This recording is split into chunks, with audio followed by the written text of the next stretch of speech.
전문 마사지사로 일을 하던 모로코 여성이 한국에서 마사지사로 취업을 했는데 알고 보니 성매매 업소였습니다.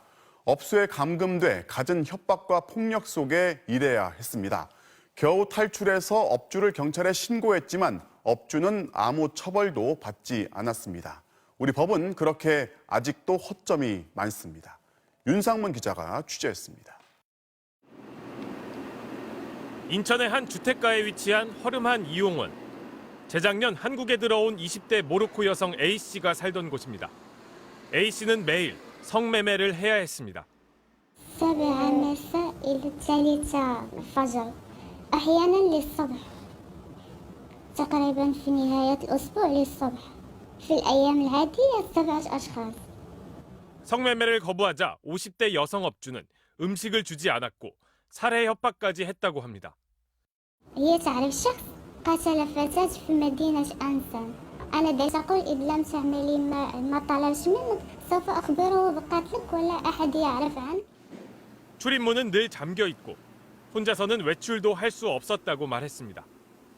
혼자 다니는 건 못 보고요. 항상 같이 다니는 것만 봐요. 그러니까 시선이 바닥으로 갔나? 봤을 때 좀 기운 없어 보이는. 모로코에서 마사지사로 일하던 A씨는 50대 남성의 4번째 부인이 되라는 강요에 시달렸던 상황. 그때 한 손님이 한국에서 마사지사로 일하면 매달 150만 원씩 벌 수 있다며 이 업소를 소개했습니다. 하지만 막상 와보니 피임약을 강제로 먹으며 성착취를 당해야 했던 겁니다. A씨는 넉 달 만에 탈출했고 인권단체의 도움으로 업주를 경찰에 신고했습니다. 하지만 업주는 아무 처벌도 받지 않았습니다. 업주는 성매매도 감금도 없었다고 주장했고 경찰과 검찰은 성매매는 인정하면서도 강요했다는 증거가 없다며 무혐의 처분했습니다.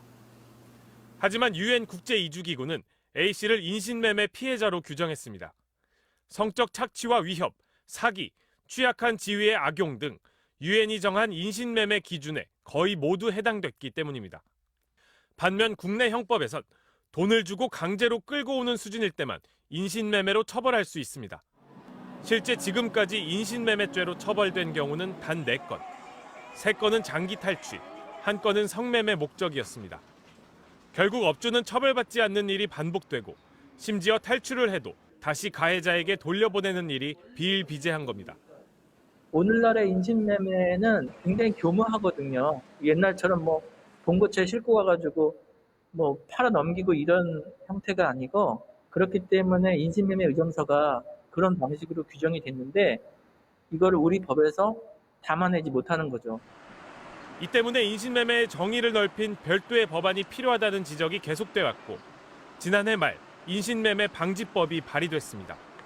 그러나 처벌 조항은 쏙 빼놔 있으나마나한 법이 될 거란 비판이 거셉니다. 인권위원회도 이번 발의 법안에 처벌 조항이 필요하다는 의견을 국회에 전달했습니다. MBC 뉴스 윤상문입니다.